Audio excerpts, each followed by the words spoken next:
We have made it to the month of July here in year number 2 with the Chicago White Sox franchise here on MLB The Show 25. A very busy month on the MLB calendar as we get through the All-Star break. The MLB draft will be today, and we will make it up to the trade deadline. Before we get started, though, for those of you who may have missed the channel survey / channel update video from last week, which if you did, I recommend you check the survey. But in the video, I mentioned that I'm in the process of moving currently. And with that being the case, I've recently acquired new editing equipment, and that came in the mail today.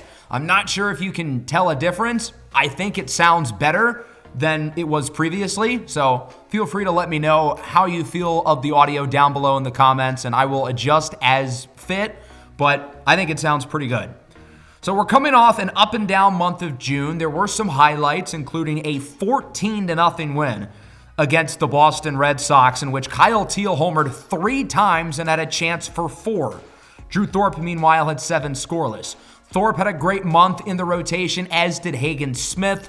The two of them have been playing really well while the offense continues to go through its bumps in the road, putting us at 33-50, pretty much at the halfway point of the season.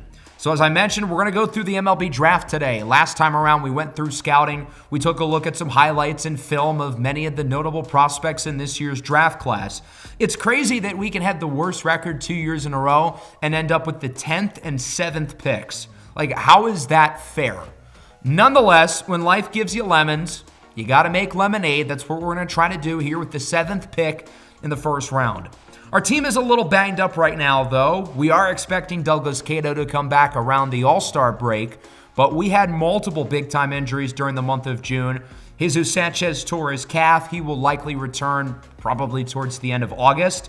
And then Cody Hosey, our standout rookie third baseman, tore his ACL. So he'll be out for the remainder of the year and probably through the first month or so into next year. That's a big loss for us, given that he was pretty productive, even though his month of June was pretty horrific, where his WAR was cut in half before he got hurt. And as we get to the trade deadline, we're going to try to figure out who on our team can be a trade piece and who are our building blocks. I certainly see Kyle Teel as a guy we're going to build around long term, but we certainly need more consistency from him at the plate. Of course, he had the big 3-home run game against the Red Sox in early June and has not homered since. We're not going to send him down to the minors or anything. He's too good defensively. He's a positive player, but we need him to be more consistent. We need more extra base power. That's gone down a lot since his rookie year. In the rotation, of course, Drew Thorpe has been on one as of recent. He did not have a good month of April, but over his last 10 starts, he has an ERA of 1.5. That's pretty good. Hagen Smith has also been pretty good through 10 big league starts. Of course, he struggled early, but over his last 8 starts, he has not had a bad outing. He has been fantastic up to this point. 2.89 ERA, 1.16 whip. I mean, the kid looks like the real deal. It took him a couple games to adjust, but he is really starting to take the big leagues by storm, and opposing offenses have not found an answer for the former top 5 pick out of the University of Arkansas. As I mentioned, though, the trade deadline is at the end of the month. That'll be in the next episode, but I want to start to float some ideas now. Obviously, being the White Sox, there are not many major contracts on our team. We're going to try to potentially work out some extensions for guys like Drew Thorpe, Hagen Smith, Brian Ramos. I'd love to extend those guys, but we also have some bigger contracts that we're going to potentially have to think about, and that includes Luis Robert, who's going to be getting a major pay raise in a year and a half. He has been unbelievable since we started this series, and he's certainly deserving of a pay raise. The question is, who's going to give it to him?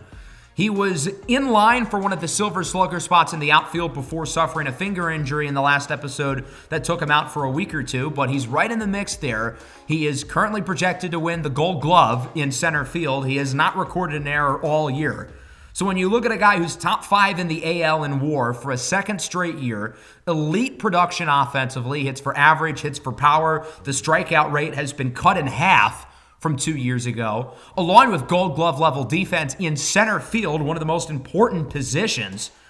All of that shows that he's going to make a lot of money in his next contract. I am thinking at this point at least $250 million, given how good he has played as of recent. I don't have a problem with paying him that type of money. He's been that good. but we have Jerry Reinsdorf as the owner, and we have to make decisions with his pocketbook. So because of that, we have to at least explore trades, and there are a number of teams who I think could be suitors. The Orioles, for a guy like Kobe Mayo and Cade Povich. They're a contender in the AL who could be looking to add another bat. The Red Sox have some big-time prospects. Roman Anthony is obviously coming off this suspension, but I think one of Christian Campbell or Marcelo Mayer could potentially be available for a guy as good as Luis Robert. These are some major offers. That's how good Lou Bob is. From the Tigers, Ty Madden, Jace Young, Kevin McGonigal. We could also do Max Clark straight up. I don't think they'd be willing to do that, though. I think he is probably the best prospect in baseball. The Rangers, we could get Sebastian Walcott, who's not too far behind him in the MLB prospect rankings, along with Robbie Girard, a player who I have been outspokenly very high on, and I almost drafted him last year.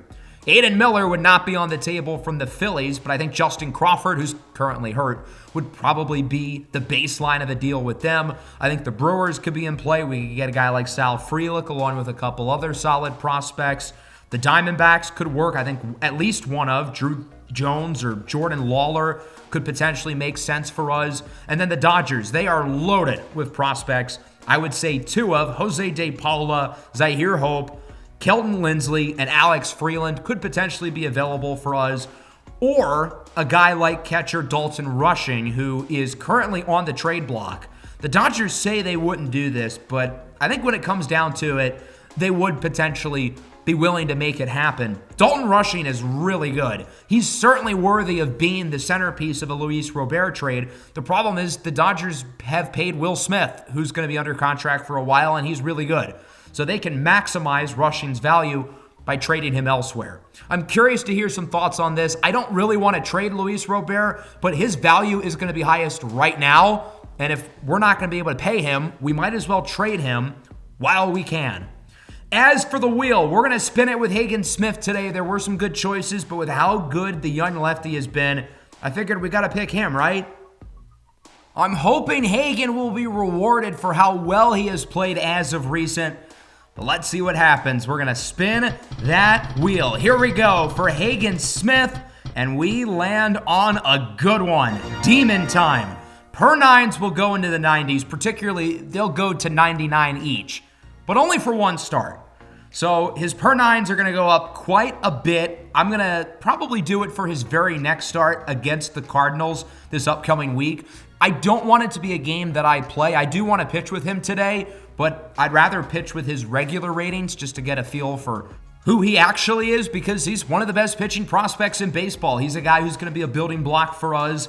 And I think you can say the same about Noah Schultz, who's currently in AAA. Schultz won a job on our roster out of spring training, but really struggled. However, in 9 AAA starts, he has 8 quality starts. Somehow he only has 1 win, though.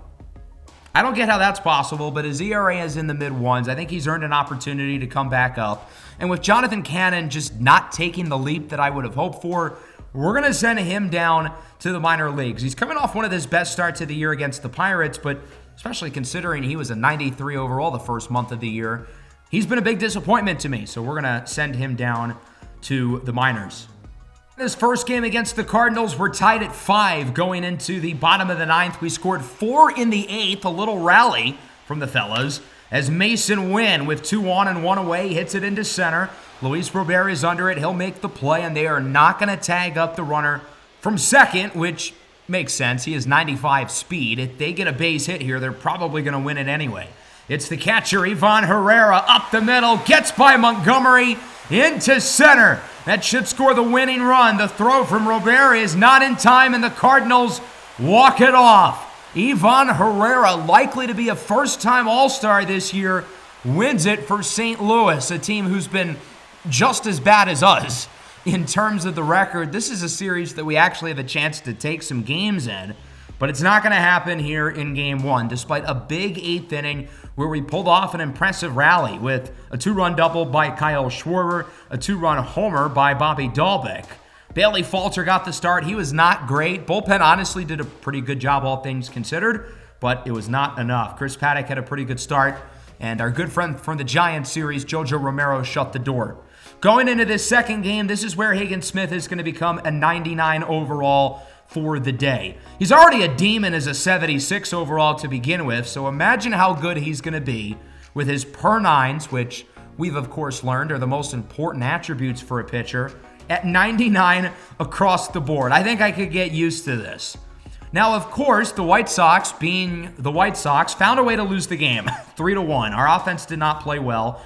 Hagen was terrific. 6 innings, no runs allowed, 1 run, 1 walk, and the bullpen laid an egg in the 7th.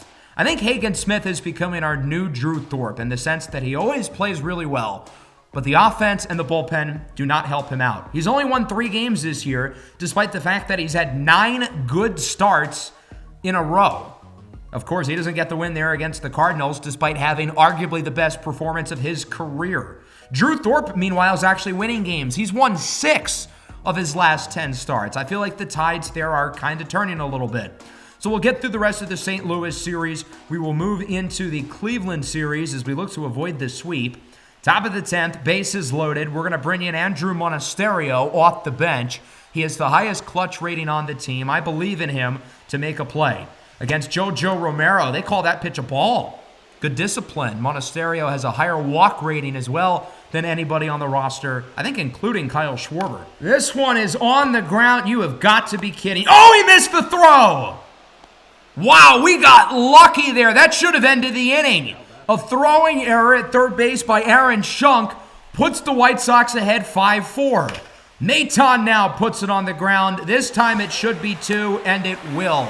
We basically grounded into a bases-loaded double play twice in that inning.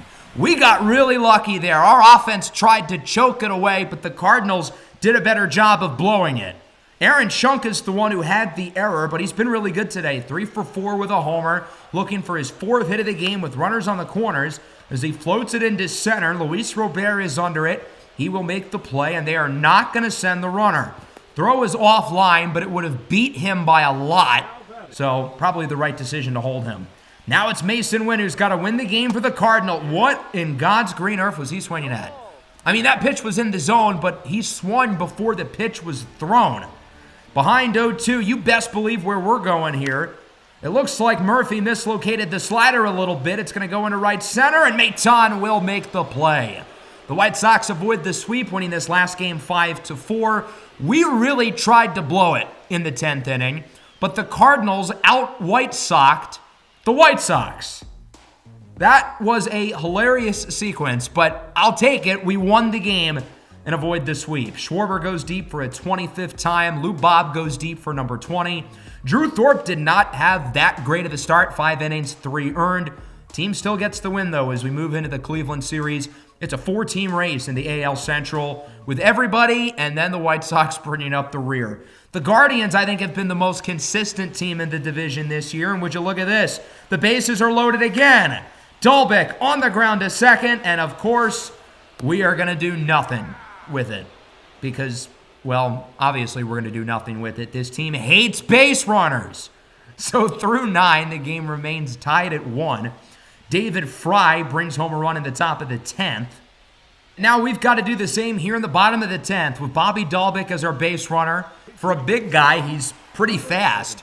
We're going to bring in Colson Montgomery off the bench. I know the numbers are certainly not great. Bringing in a guy whose OPS is in the mid-5s to win the game usually is not the best idea, but we believe in the youngster, and wrongfully so. Cade Smith blows a 95-mile-an-hour fastball right by him. Game comes down now to Kyle Schwarber. Can we get a big hit from Schwarber as he fouls off the sweeper 2-2? Swing and a miss on the fastball. The Guardians win it in extras 2-1. Rough showing here offensively. We did not hit the ball well at all. This Cleveland pitching staff is too much for us. Tanner Bybee had a terrific start. His ERA through half of the season is in the mid-1s. 1.67. And then of the 3 relievers, Tim Herron's ERA is the worst of the bunch. 2.15. We would kill for a guy like that in our bullpen, yet he's mediocre for Cleveland. Luis Robert bruised his arm. He will miss most of the Texas series as we get swept by the Guardians, and unfortunately, we got swept by the Rangers as well. We are struggling going into the All-Star break. We're hoping this 4-game set in Minnesota can cure our problems. We're down by 1 here in the top of the 8th, and would you look at that? The bases are loaded. Andrew Monasterio against Johan Duran. Swinging a miss. 101 inside fastball. Monasterio's got as good of plate discipline as anyone on our roster, but that fastball was coming in too quick. Twins win at 5-4 as the White Sox offense finds yet another way to not be clutch. This team continues to infuriate me. Good win here for Minnesota. They got all 5 of their runs in the 7th. Bailey Falter had 6 scoreless innings, and then it looks like he slowed down quite quick. With a 2-run homer by Nathaniel Lowe and a 3-run shot by Trevor Larnach. We did hit the ball well off of Bailey Ober, though, who's probably going to make the All-Star team. So the gang ended up going on an 8-game losing streak. We had another really good start from Hagen Smith against Cleveland, where he took the loss because his team hates him. Noah Schultz, meanwhile, in his first 2 starts back, has been up and down. Had a pretty good game against Cleveland, got a quality start, but then got rocked against the Twins. We snapped the losing streak, though, winning this game against Minnesota 14-5. Lou Bob drove in 5. Schwarber brought in 4. Hagen Smith got the start. He didn't even pitch that well for his standards. But we got the win anyway. We finally gave him run support. It only took us 2 months, but we did it. So that'll bring us into draft day. We're 35-60, tied with Toronto for the worst record in the AL, second worst overall, only behind the Nationals. I think this time a month ago we had like the 5th or 6th worst record, so we've taken a bit of a nosedive. Our 8-game losing streak certainly did not help. Going into the draft, we obviously are now familiar with this draft class. Cy Cook, our scouts think he's the best player here. David Marin and Alberto Villanueva probably going to go in the top few picks. Sean Rose and Richard Marte, probably the most realistic choices for us at number 7, given that it's pretty likely that at least one of them is going to make it to that spot. Certainly not ideal that we fell in the draft lottery, but given what we know from scouting, I think we'll be okay. I think we're going to end up with a good prospect. We do own the first overall pick in every other round, which is nice. Imagine if there was a lottery for the other rounds as well. Not that it would really matter because, it's not the first round, but we'd probably find a way to get screwed over anyway.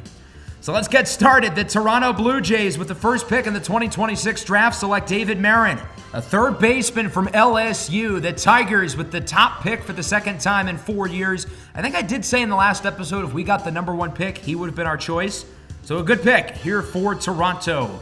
With the second pick, the St. Louis Cardinals select Alberto Villanueva, a right-handed starting pitcher. Our scouts had him 3rd on the board, so it's hard to complain with this pick for the Cardinals. That'll bring us to the Colorado Rockies with the number 3 pick in the 2026 draft, and they select Cy Cook, a right-handed starting pitcher from Sam Houston State University. Well, this is an awfully unfortunate development. We were certainly hoping to pick him specifically in the second round, maybe even at number 7. I know that teams are smart in this game with guys who are more talented than their draft slot, but I didn't think the Rockies would get it right. So now we've got to pivot with him gone as Glenn Norman goes to the Nationals. Richard Marte, the third baseman, to the A's. We liked him a lot. And then the Kansas City Royals, 1 pick before us, get Sean Rose. Going into the draft, the 2 guys I wanted were Richard Marte and Sean Rose. Rose was going to be the pick at number 7. As I mentioned in the last episode, I loved the idea of him in the New City Connect Bulls uniforms wearing number 1. It would have been so fitting. He was going to be my target, and he goes 1 spot ahead of us. I really don't think the board could have played out much worse, to be completely honest. But we've got to pivot now. There's Martin Burt, the talented first baseman, who our scouts think we should pick. Russell Russo, the projected number 1 overall pick, has made it to 7. That is fascinating. So he's clearly slipping for a reason.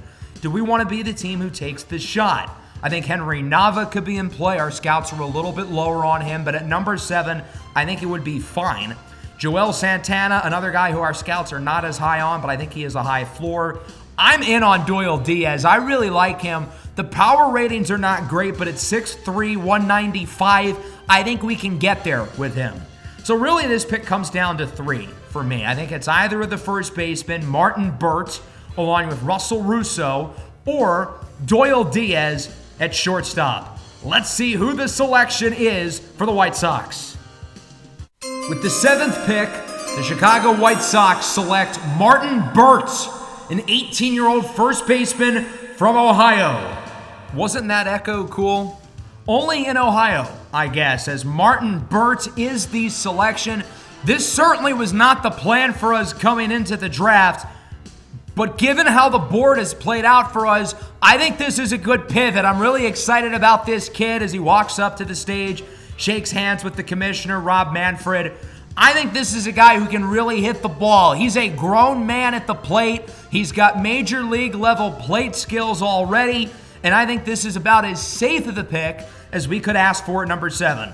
Sure, there's Russell Rousseau, who is the number 1 projected guy in this class, but there's a reason why he's falling, and I don't want to take the chance on him given that 6 other teams have passed on him for some reason.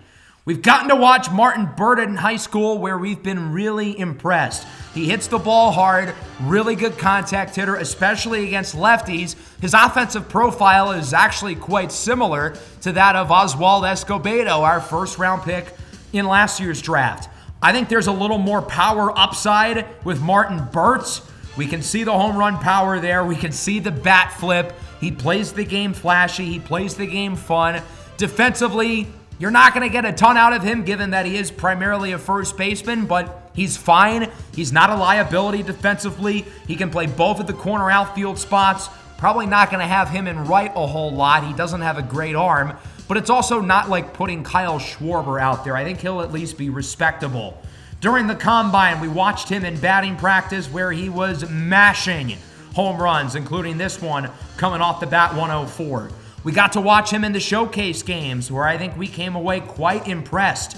Against major league pitching prospects, he hit the ball consistently. He didn't really hit for great power, but he hit for good contact. 111 mile an hour single there. Defensively, he looked the part as well. He comes in with great size, 6'4", around 210 pounds. I'm curious to see if he looks to add some weight. It might hurt his athleticism a little bit, but it could help him add some power. And as a first baseman, obviously we want guys who hit for extra base power. So I'm excited about Martin Burt. Wasn't the plan coming into the draft. I was hoping for Marte. I was really hoping for Sean Rose. But I think Burt will be a solid consolation prize. Down the board a little bit, Doyle Diaz at number 10 to the Mariners. Russell Rousseau has not been picked. Finally taken at number 11 to the Angels. So clearly there's some kind of issue with him, and it might be the medicals. He opted out of his doctor's exam. That could be part of the reason why he fell to number 11, but I think our scouts kind of view him as a little overrated to begin with. Through the rest of the first round, there's George Groniga. Remember, he was drafted in the second round by the Marlins last year, did not sign. And I guess he made a good decision. He ends up going earlier, now to Minnesota. He'll be in our division. As for the rest of the round, Vinny Schiavo's a guy I had my eye on for our next pick. He's finally off the board to the Phillies. Billy Jackson, another guy I liked. I didn't think he would fall. Andrew McCracken is the guy who I was really hoping would make it to our second spot. Unfortunately, it doesn't happen. He's off the board in the competitive balance round A to the Orioles. Why don't we have a competitive balance pick? I get Chicago's a big market, but we have a cheap owner. So shouldn't we get one of those picks? Into the second round now. There are some interesting players still on the board. We did not scout Guillermo Correa, and it was for a reason. With his potential and his overall ratings that close together, I kind of viewed that his potential was not going to be that high. Clearly, other teams agree, and he is still on the board, and it might be worth a shot here in the second round. There's some good pitching options as well. We could look to add a high-floor reliever, a high-upside starter. Greg Foster from Purdue, we talked about him in the last episode. I do like him as well. So with the 38th pick in the 2026 MLB Draft, the Chicago White Sox select Rod White, a 19-year-old starting pitcher from Arizona. So Rod White is the choice. 4-pitch mix, including a fastball that tops at 95, good off-speed stuff. And for a young, powerful arm, he comes in with the ideal frame you look for. 6'5", close to 215 pounds. So White took an unconventional path with his career. After graduating high school last year, he decided rather than to sign with a pro team or go to a traditional 4-year school, to play JUCO ball, a decision that really paid off. We first watched him last year in the Perfect Game Showcase, where he looked impressive against other top high school players, and now he makes it here early in the second round. I like his skill set. Walks per 9 is a big strength of his. You guys know that's important for me. Greg Foster and Guillermo Correa ended up being the next 2 picks. Ed Dooley's a guy I thought about as well. He goes to the Cardinals. I like the idea of adding a high-floor reliever to give us a guy who can contribute early, but I wanted to go with the upside of White instead. Federico Soto in the second round. He's a prospect who we discovered I'm a little lower on him than our scouts, though, and him failing his physical certainly did not help his case either, but the Braves clearly believe in the upside enough to pick him pretty early here in the second round. So that'll bring us to competitive balance round B, along with the compensatory round. We don't have any picks here. Sonny Motion was a guy I liked. I was kind of hoping he would fall to our third rounder, another high floor reliever who could be able to produce early on. Few picks left to go here with the compensatory round. A lot of pitchers seemingly falling off the board here. It's a good thing that we got one in the second round. And now here in round 3, we've got some tough decisions to make because there are some pitchers left who we've scouted, but no one who's all that spectacular. We also only have a minute to decide, so let's hurry this up. With the 77th pick, the Chicago White Sox select Carter Brannon, a second base prospect from Ole Miss. So we're adding to the infield here with Brannon, a talented 22-year-old lefty bat who made waves this year, hitting the longest home run in the SEC. Primarily played shortstop this year for the Rebels, but I think he's more likely to stick at second base at the next level. Solid contact profile, solid power profile. I think there's some intriguing upside with him offensively and some long-term potential for him to tap into, despite being a highly productive 4-year starter at Ole Miss. So Brannon is the selection here in the third round, adding another talented infield prospect. We've got some good ones who we've added over the last couple of years, and he is the next to the list. In terms of other guys I liked in the third round, there really aren't that many players I was eyeing up for the fourth. The one guy I'm really upset ended up going was Claude Ray, another prospect who we discovered. Ironically, he also goes to the Braves, who got Federico Soto in the second round. So the Braves clearly discovered a lot of the same guys we did. Terrence Bay is a guy I had my eye on. He ends up going to the Houston Astros. I would have thought about him in the fourth round. And with that, the White Sox are about to be on the clock again. Pick 107 in the fourth round. So with the 107th pick in the 2026 MLB draft, the Chicago White Sox select outfielder Claudio Rubio, a 21-year-old switch hitter hailing from Cuba and Coastal Carolina University. So Rubio is the pick. The potential with him is not going to be that high, but I like the floor that he brings to the table, a guy who I think could contribute to the big league team as soon as next year. Switch hitter, both sides of the plate, a little bit better against righties, which isn't a bad thing. Most of the guys we've drafted are better against lefties.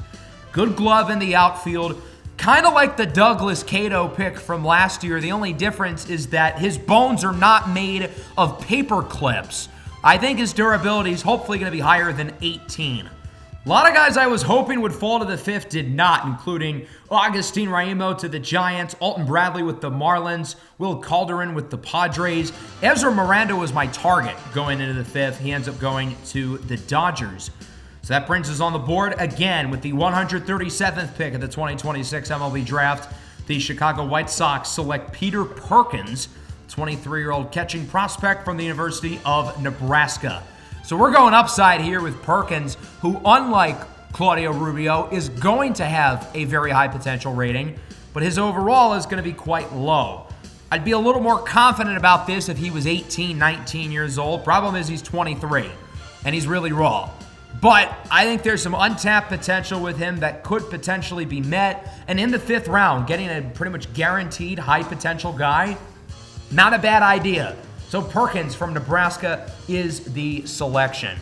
With one round now to go, we're on the clock again here with our final pick of the day, and there are pretty much no position players left. There are a handful of catchers, but otherwise I think there's one position player left on the entire board, Craig Sposato. So with the 167th pick of the 2026 MLB draft, the Chicago White Sox select Boyce Merrifield, a left-handed pitching prospect from Virginia. For a sixth-round pick, I've really talked myself into this kid. I think Boyce Merrifield could be quite good. 5-pitch mix, throws hard, good stuff, hits per 9 and walks per 9 are his two biggest strengths. We've gotten to see him with Team USA where he looked quite impressive for a 17, 18-year-old kid. The potential with him feels kind of low, but as part of this series, for guys who perform well in the minors, their ratings and potential will go up. And I think Boyce Merrifield's skill set is the type that would do really well in this game. So because of that, I think he's got a chance to end up being a steal for us here at the end of this draft as we get set for the final picks. kind of a weird draft class for us because, again, the board did not play out how we had hoped in the first round. Our top 5 players were off the board at number 7, including our top 2 targets, Sean Rose and Richard Marte.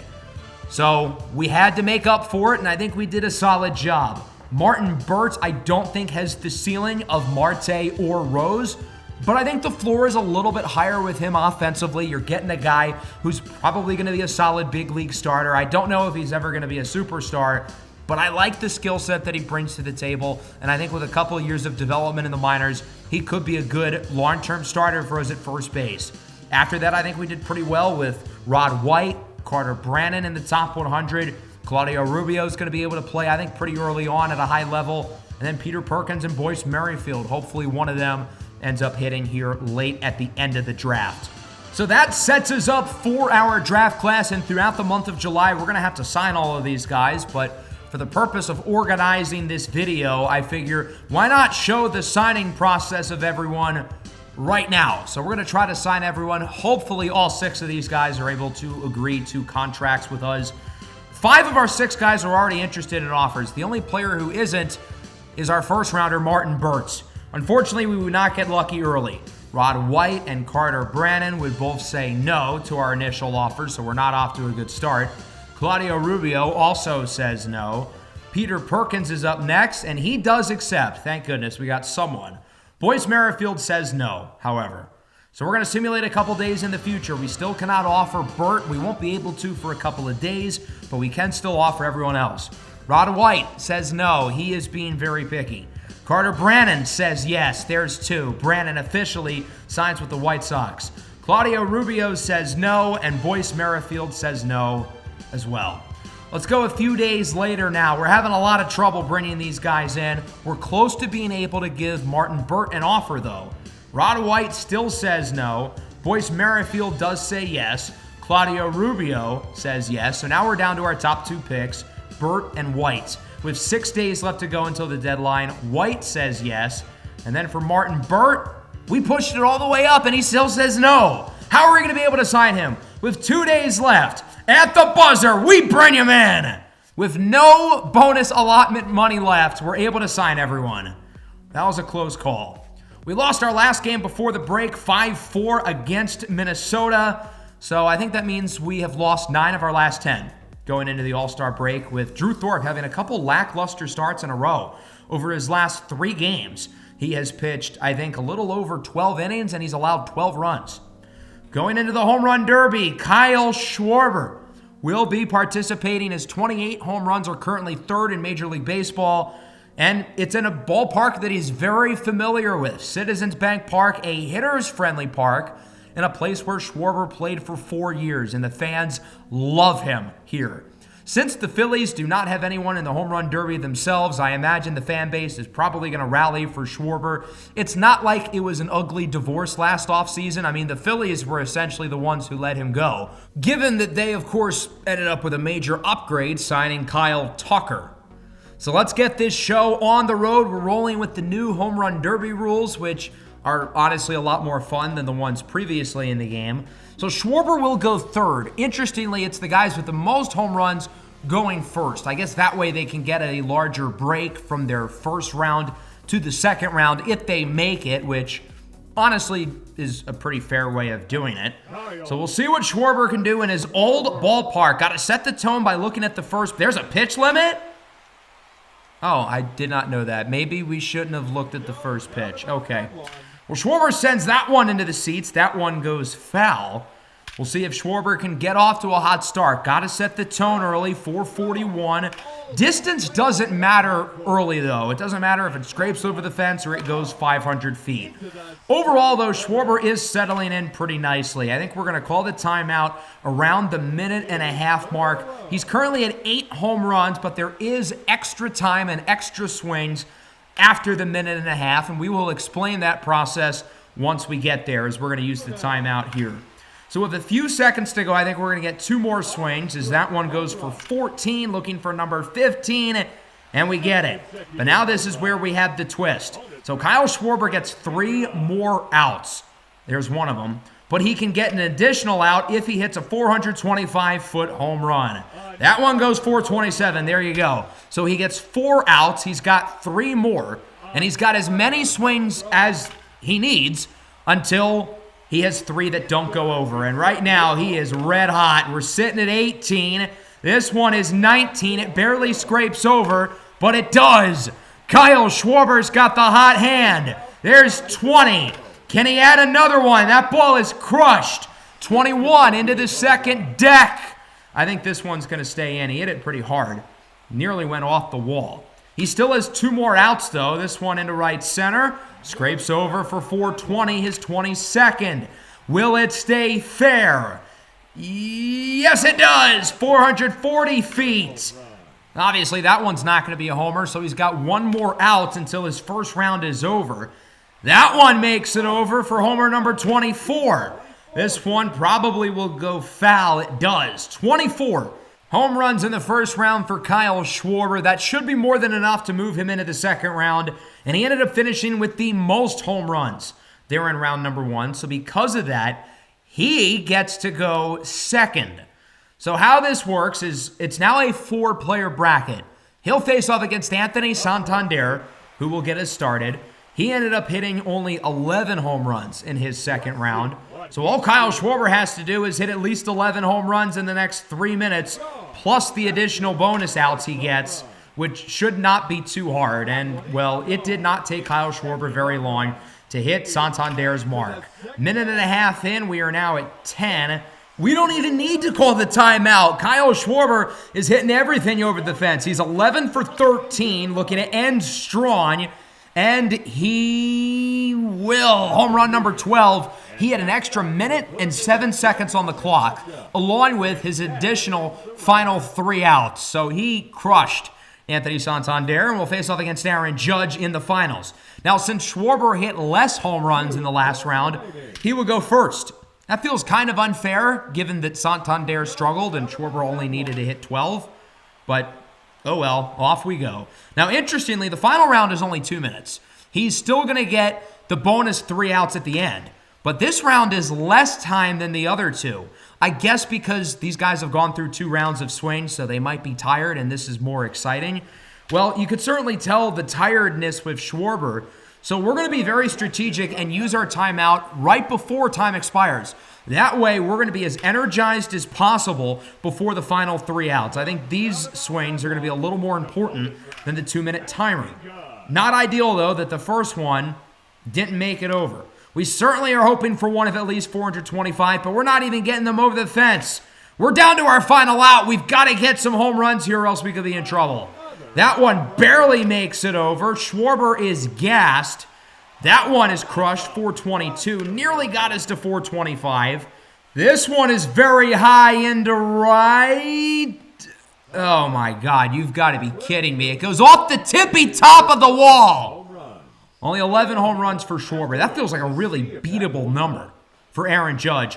The problem is the guy pitching to him was throwing 90-mile-an-hour sinkers. Judge is only at 4 home runs. He will make it 5 at the buzzer, and now he's got 3 outs. It seems like Judge is finally starting to catch his stride a little bit. That one is foul, though. This one is not going to get over, so he's down to his final out. He's got to get hot. He needs 6 in a row to tie. All right, now he's going to get 2 outs. That one goes 440. That's a big one. Gives him a little margin for error as he's now at 7. This one into the opposite field, no. So he needs 4 in a row to tie it. This one gets over barely for 8.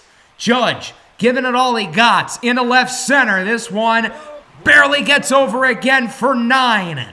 Into straightaway center at the batter's eye. It does not get over.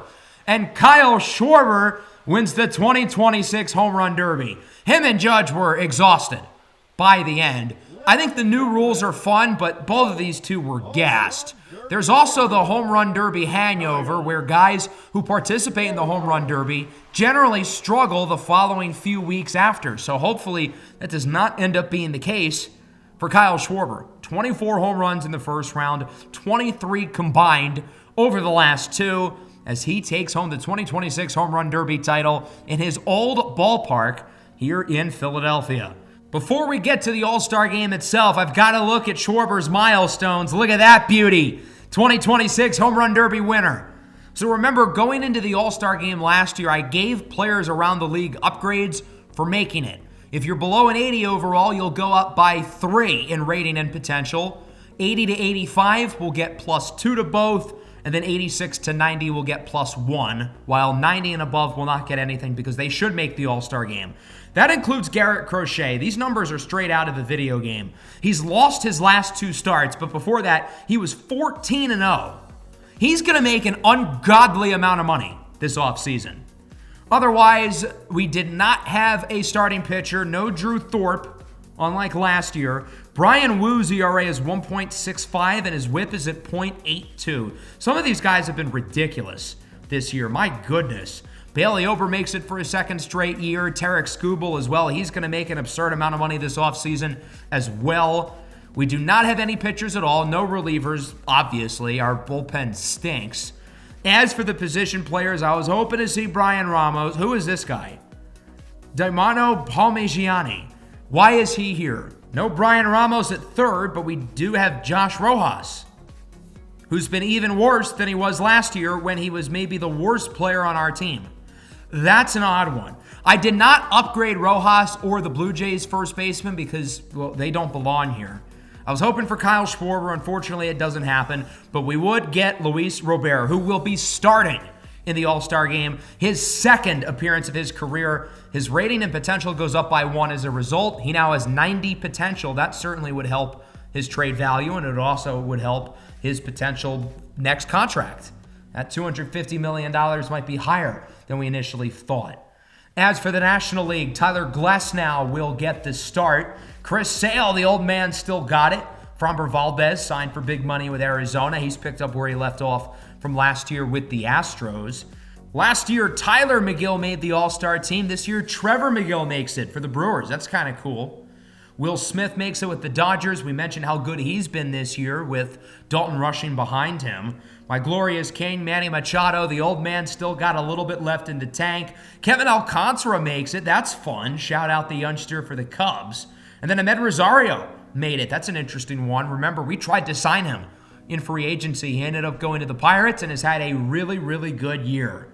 So we get to the 2026 All-Star game here in Philadelphia. We're going to player lock with Luis Robert as he strikes out here in the top of the 3rd against Paul Skeens. He'll probably get one more at bat. We'll move into the 5th, trailing 2-1. Justin Steele of the Cubs is on the bump as it's a comebacker up the middle. Count was full. Would have drawn a walk, but it's the All-Star game. You're supposed to swing the bat. Good play there by Justin Steele as the NL gets the win 3-1. Very low-scoring game. The pitching staff's leading the way as Tyler Glasnow, who got the start and through the first 2 scoreless innings, ends up winning the player of the game. Garrett Crochet gets the loss. He struggled early. So after starting 14-0, he lost 2 in a row and has now lost the All-Star game. We also had the Futures game as well. I'm not really sure how many guys we're going to get here because many of our super high potential prospects like Noah Schultz and Hagen Smith have made it to the big leagues. But we did still have a number of guys on the roster. Sal Casey made it, our 5th rounder from last year. Alexis Cosmo, our 2nd rounder, who's been playing very well as of recent. Pedro Valdez gets in. Edgar Quero gets in as well. We're thinking about bringing him up to the big leagues pretty soon, even though he's been struggling as of recent. No Oswaldo Escobedo, though. Where is Waldo? I would have thought he would have been the first guy to make this roster. I think the most interesting thing I've noticed here is the amount of drafted prospects from Season 1. In the NL roster, the only real player here is Vance Honeycutt, who, of course, was part of the big Eric Fetty, Ryan Helsley deal last year. So the NL team wins the Futures game. Not a very good showing for the AL in the Futures game or in the All-Star game. At least the AL won the Home Run Derby. We can thank Kyle Schwarber for that, as the NL wins 4-0. Not a very good showing for the American League offense. Pedro Valdez went 0 for 3 with 2 Ks. Edgar Quero went 1 for 3 with a hit, but his other 2 at-bats were both double plays. Wow, he really would be a perfect fit for our White Sox team. Sal Casey and Alexis Cosmo each with scoreless innings, so that's pretty cool. And now all hands are on deck here for the second half of the season. As we make it to the trade deadline, we start with a 7-game homestand against the Angels and the Blue Jays. As I said earlier, I want to pitch with Hagen Smith, so we're going to pitch that first game against Toronto. Douglas Cato is back healthy, so we're going to send Colson Montgomery down to the minors. He has somehow been even worse than he was earlier in the year. Through his last 10 games, his slugging percentage starts with the number 0. That's bad. We ended up taking 2 of 3 against the Angels. Certainly some mixed results. The first game, we got smacked. We lost 10-1. The offense didn't give as much, and the pitching was completely abysmal.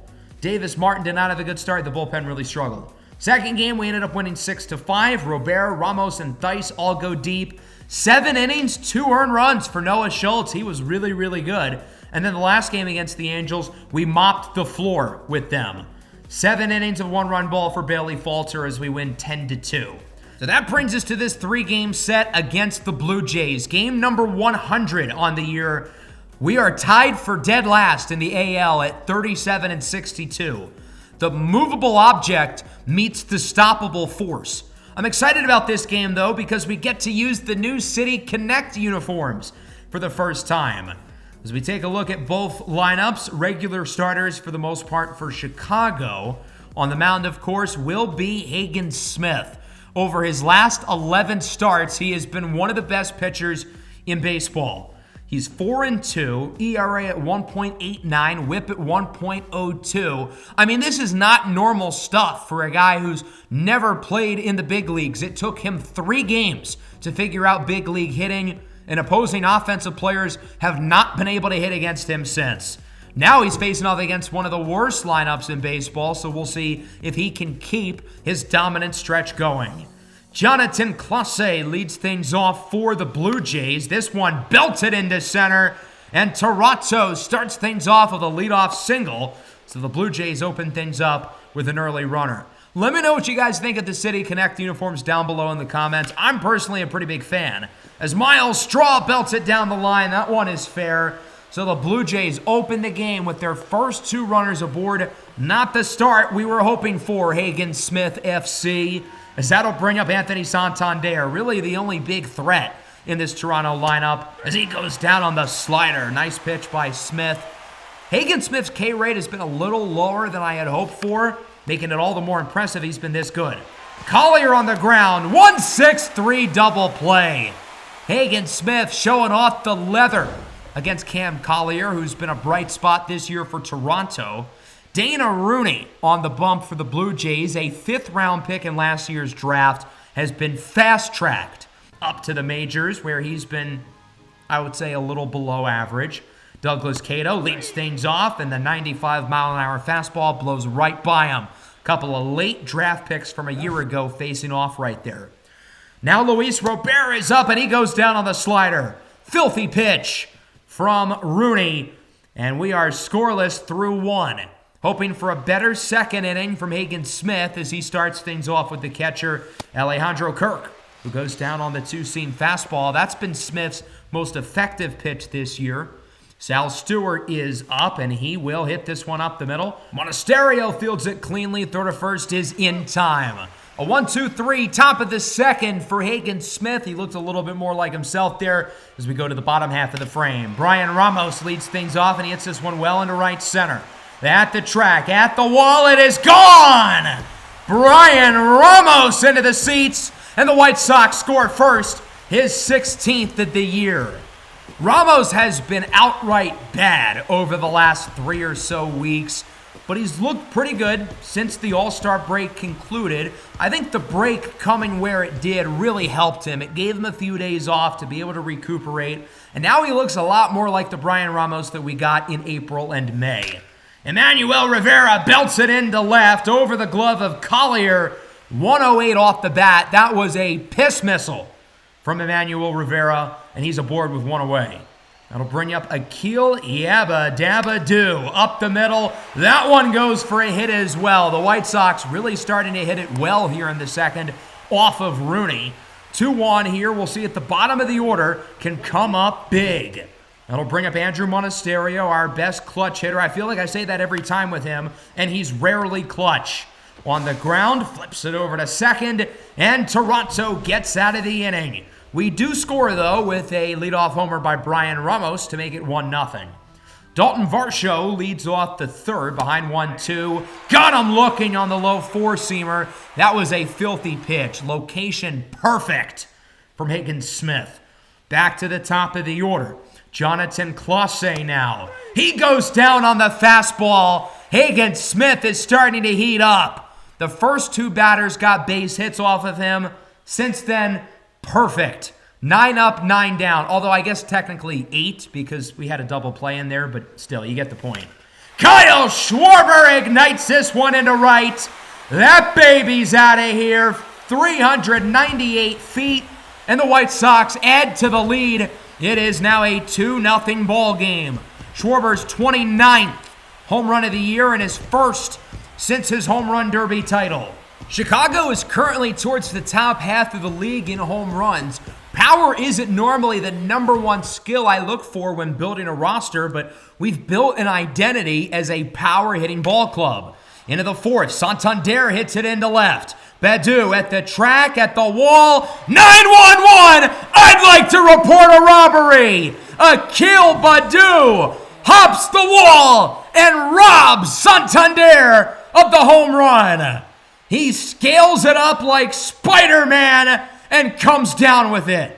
Often with home run robberies, the ball really wasn't going to go over the fence. It was still a nice catch, but that time around, as you can tell by Hagen's expression, that ball would have gone over. And Baddoo times it absolutely perfectly to save a run from coming on the board.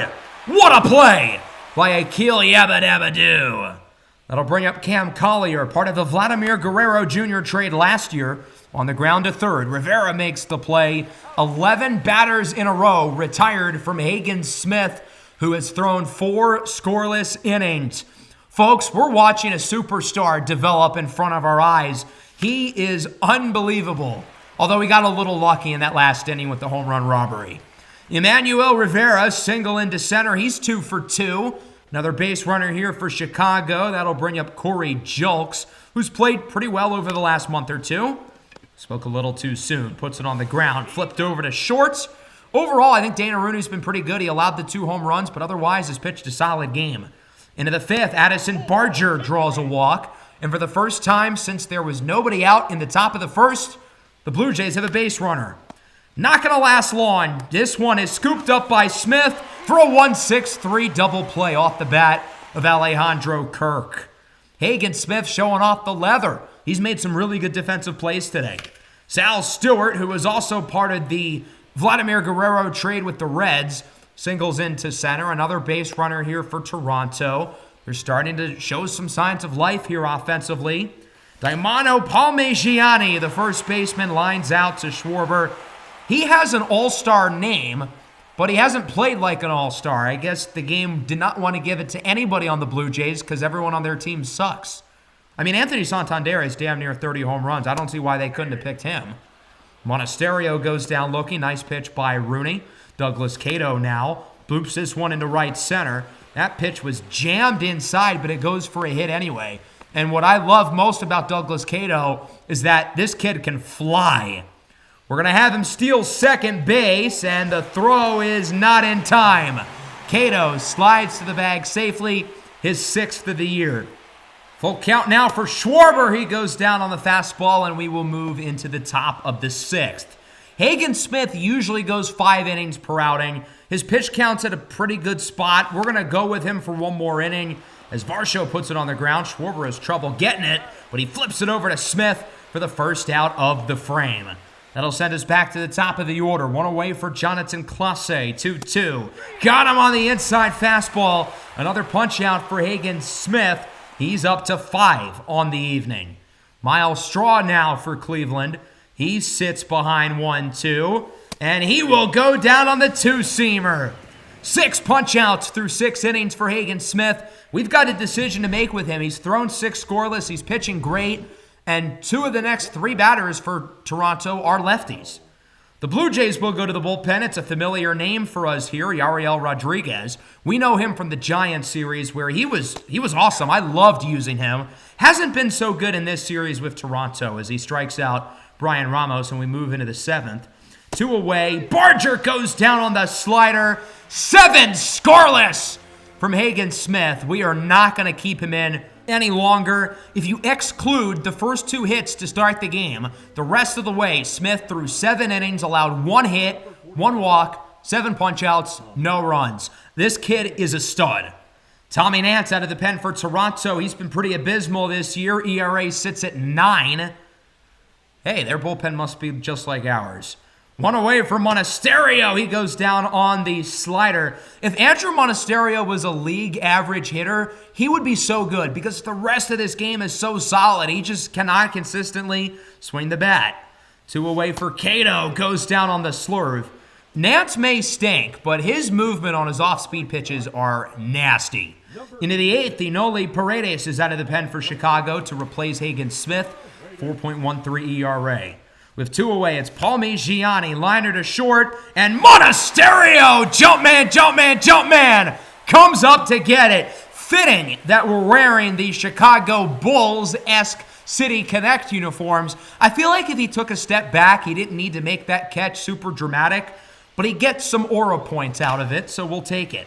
Leadoff single here in the bottom of the 8th for Kyle Schwarber. And the White Sox get themselves an early base runner looking to add some insurance. Penn Murphy's been very good over the last month or so, but you can never be too safe. Luis Robert's had a rough game as he fishes the low slurve. That pitch goes so far away that Schwarber's going to make it over to second. Not a particularly great game, though, from Lou Bob. He goes 0 for 4 with 4 strikeouts. Sometimes it's just not your day.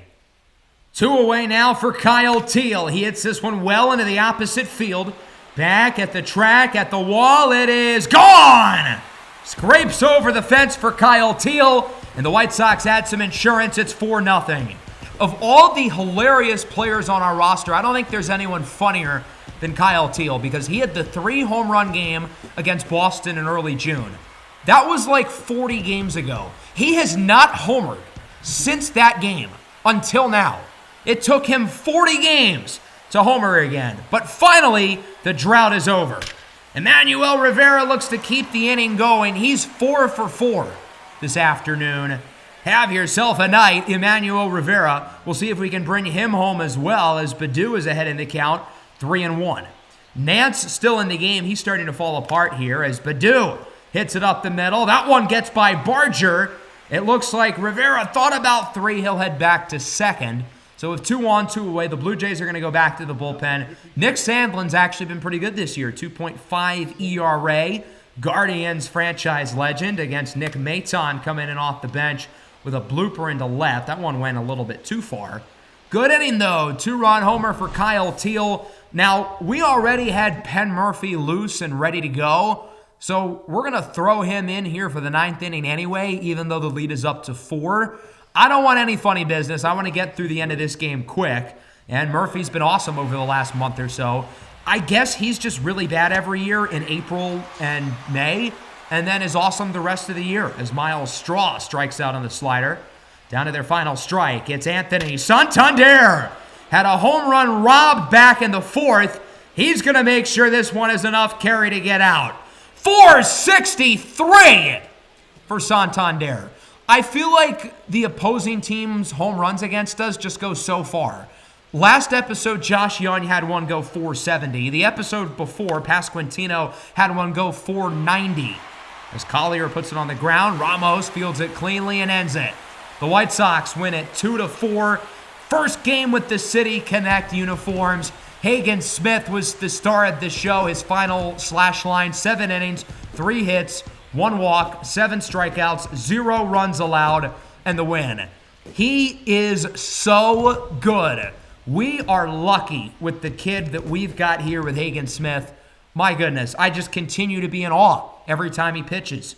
The offense lived and died by the long ball. Homers for Ramos, Schwarber, and the clincher by Teal. And the home run robbery by Akil Baddoo did not hurt either. As I mentioned back in the third inning during the Schwarber homer, it feels like our offense has built an identity as a power first team, and all 4 of our runs today came off of the lawn ball. Now, we had some guys hit it well anyway. Emmanuel Rivera went 4 for 4. Akil Baddoo had a pair of hits himself.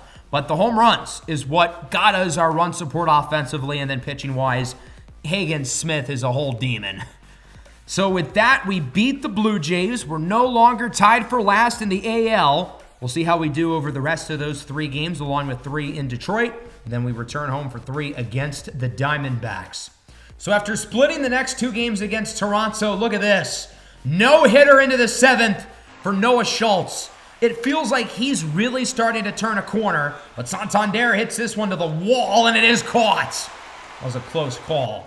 Now, interestingly, Schultz has not walked anybody either. The reason why he doesn't have a perfect game, though, is because our defense has 2 errors. Of course, the defense is going to mess it up. Owen Casey strikes out, Addison Barger into center, and it is caught by Luis Robert. 2 innings away from the no-hitter / imperfect game. What do you call that when it's a perfect game, but there's errors? Well, the no-no is dead. Cam Collier singles into left. 7 strong innings for Noah Schultz. Unfortunately, it's not going to happen. Schultz would pitch a little while longer, and we would end up getting the win by the final score of 3-0, adding some insurance with an RBI double by Akil Baddoo. So we take 3 of 4 against Toronto. At the start of the show, though, Noah Schultz, who finishes 8 scoreless innings, allowed just 2 hits, no walks, struck out 8. If Noah Schultz and Hagen Smith are going to play like a fraction of this going forward, we've got quite the duo at the top of this rotation going forward. So after a low-scoring game, look at this. We're tied at 9. Bottom 9, Trey Sweeney on the ground. This is going to be close. Dahlbeck to first in time. And the game stays alive a little bit longer as Bobby Dahlbeck saves the day. Tied at 10, Douglas Cato and Max Clark bring home some runs. Penn Murphy looks to keep the game alive against Luis Rengifo. Liner to third, and it is snagged by Emmanuel Rivera. The Tigers would still walk it off, though, in the 13th with Eugenio Suarez. I don't know how to feel for this offense because on one hand, we scored 10 runs. You're not going to lose many games scoring 10. But we didn't score in the 11th or the 12th or the 13th. Got to be clutch. And because of that, I think the offense does deserve a little bit of blame. We still hit the ball unbelievably well, though, so it's hard to be too upset. Luis Robert has 2 home runs here in this last game, looking for 3. First pitch swinging, and first pitch crushed. Goodbye, baseball. That's a hat trick. Home runs number 26, 27, and 28 for Luis Robert. 474! Oh my goodness. He catapulted that baseball. That might be his longest of the year. A 3-run shot off of the NC Monte, and that one would ice the game as we win it 9-4. What a game from Luis Robert. He sends 3 into the seats, drives in 6, including a 470-plus foot nuke. Another not-so-good start from Drew Thorpe, though. He has not been very good here in July. 14-game hitting streak on the line for Emmanuel Rivera. We lead it 1-0 off of 7 scoreless from Noah Schultz. Rivera into right. That one will be caught, but the White Sox would get the win anyway off the back of a terrific start from Schultz, who finishes 7 2/3 innings, not allowing any runs. 5 hits, 1 walk, 7 punch-outs.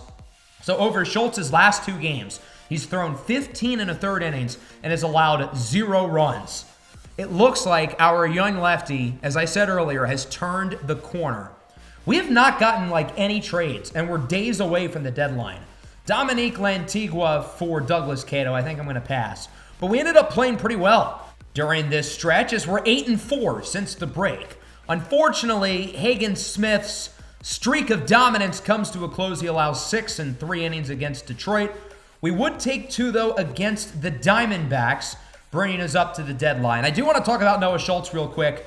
Since we called him back up, he had the bad start against Minnesota, but he's had 4 quality starts out of 5 games so far. ERA down to the low 5s. WHIP is down to the 1.4s. So going into the deadline, we've got some decisions to make. We talked about Luis Robert earlier. I'd certainly throw Kyle Schwarber into the mix as well, given that he's got 2 opt-outs after each of the first 2 seasons of this contract. So what do we do here? Do we look to sell high on these guys, probably get the maximum amount of value for them in a trade, or do we look to continue to build around them for the future? Let me know what you think down below in the comments. Hope you guys enjoyed. Make sure to leave a like and subscribe to the channel if you are new. Peace out.